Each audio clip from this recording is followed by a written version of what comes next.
There's a new lawsuit against New Mexico State University and the athletic director. This follows similar claims from a previous settlement for sexual assault. Reporter Alyssa Munoz is here with details.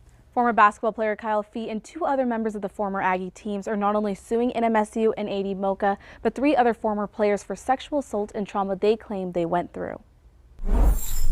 Since the hazing allegations that shut down the Aggie basketball program, a new head coach and as well as a new team have been added. The plaintiffs in this case say the page is not easily turned for those victimized. The plaintiffs are saying, you may be wanting a fresh start, but these are things that happened to us on your watch. According to the document, all three students say that there were multiple instances where they were forced to do humiliating things and would essentially be assaulted. The three former team members who are said to have done this is Kim Aiken Jr., Dr. Bradley, and DeShondre Washington. They, along with NMSU and the athletic director, are being sued. It's claims that these student athletes were harassed, sexually abused.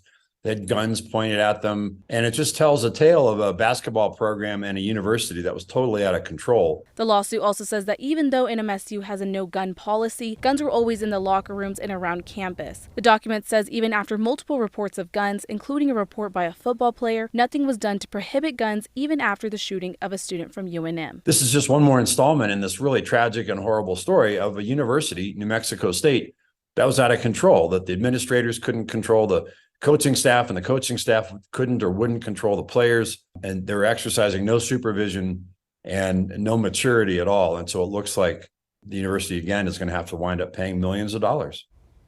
Associate Vice President Justin Bannister sent a statement saying NMSU does not comment on any pending litigation.